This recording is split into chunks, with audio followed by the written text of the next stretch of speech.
Hi, Terry here from Stamping Magic. Welcome back to my channel. Today's project is a little box. Now I've made this one specifically to hold a special fancy fold card, but you could use it as a small gift box or a treat box. It measures 4¼ inches square and 1 inch deep. I've used the colour and contour stamp set together with the coordinating scalloped contour dies, and I've also used paper from the hand-penned Designer Series paper pack. And this is the card I created to go inside. It's a corner easel card. And it's very pretty. Now, if you're interested in creating one of these cards, I'll leave a link to the video at the top right of the screen under the eye.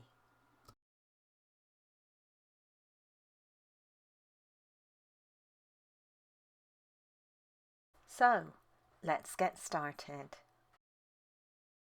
These are all the measurements you need for all the elements required to create this project. So if you're interested in reproducing it, take a screenshot so you can refer to it later.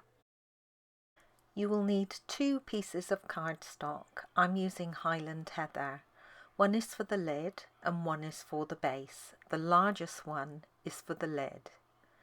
Now I'm going to place each of these into my Simply scoreboard, and I'm going to score down at 1 inch on all 4 sides.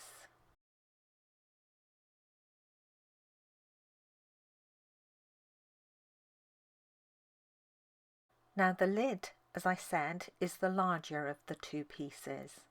I'm going to mark on 2 of the sides at the halfway point, and then I'll punch out a part circle on each of these sides.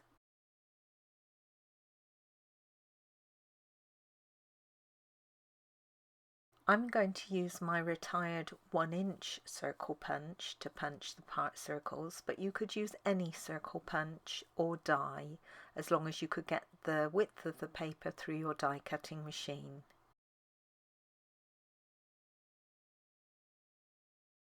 I want to create tabs on each of the 4 corners, and you've got a scored square there currently. So I'll do this by cutting up the score line to create the tab, and then I'm going to slant cut each side of the tab that's created. I've made a straight cut just to the left of the score line, and then I'll slant cut the square tab. Now this removes the score line. So again, a straight cut, and this time it's to the right of the score line. So when I make my little slanted cut, that will remove the score line. You want your straight cuts on the long tab. I can then turn the cardstock around and repeat for the second side. So straight cut and then 2 little slanted cuts, and you're only removing a tiny slither. Straight cut and slanted cuts. So this is what your lid should look like once you're done. I'll now repeat all of those cuts for the base of my box.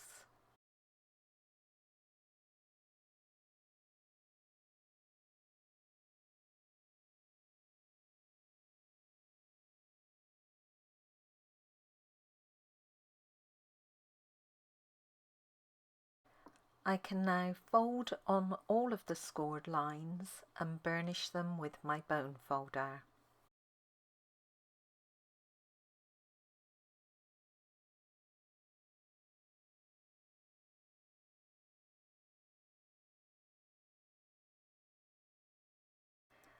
Putting the lid and the base together is very easy.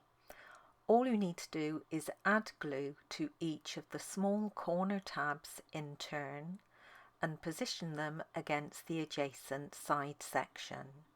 Now when you do this, you want to try and make sure that your corner remains nice and square. Otherwise you may find that your lid and your base don't fit. So I've applied my glue and then I'm just positioning it onto that side section. And I can repeat this for all 4 corners of the base and then repeat the whole thing for the lid.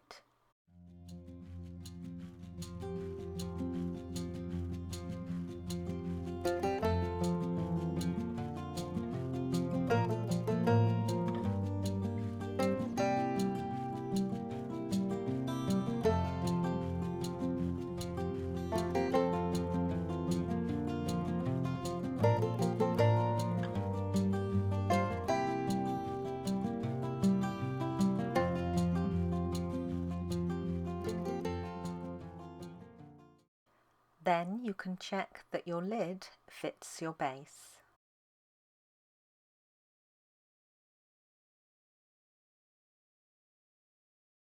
This is the colour and contour stamp set. Today I'm just using the 2 stamps for the round flower and the leaf stamp. I'll be using Memento Tuxedo black ink and Highland Heather ink.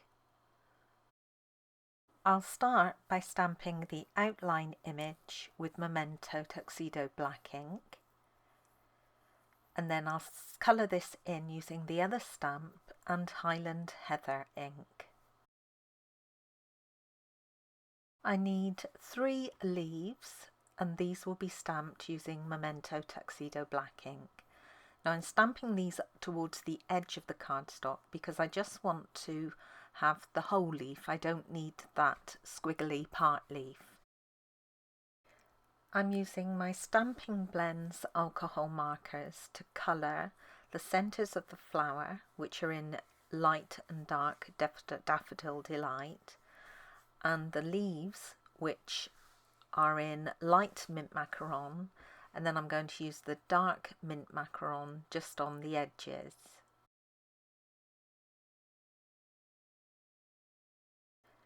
The leaves will all be cut out by hand, but the flower will be die cut using one of the scallop contour dies, and it's this one.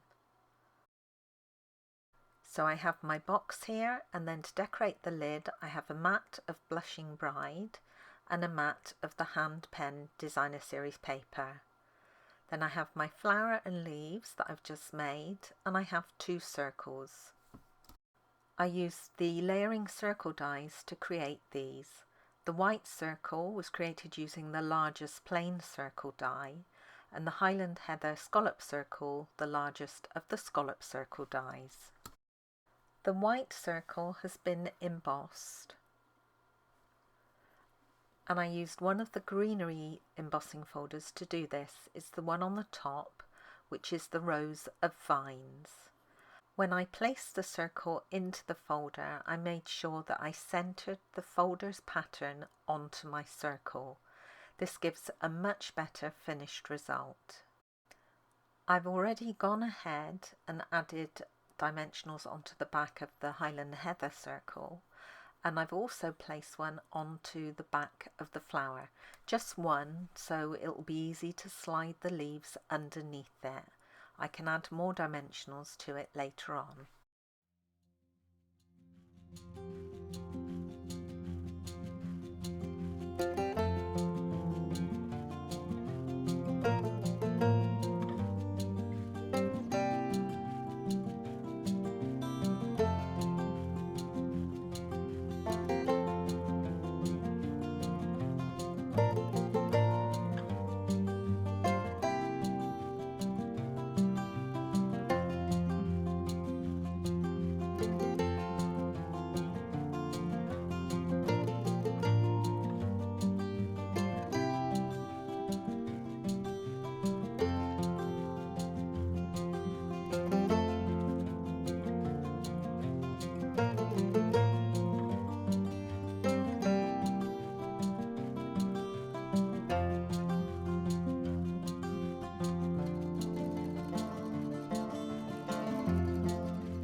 And that's my box complete.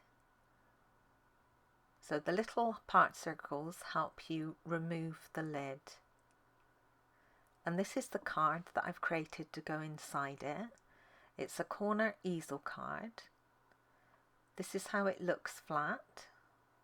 And to make it stand, to display it, you just overlap the bottom panels. There's a magnet keeping them in place, and push back the top triangles. Then raise the easel. It's a beautiful card. Don't forget, if you want to make your own, there'll be a link at the top right of the screen under the eye.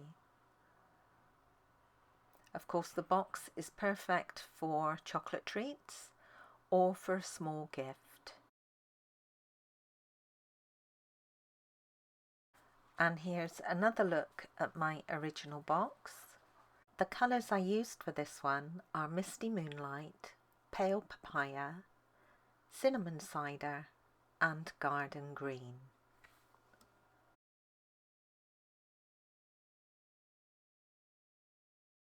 Thank you for joining me today.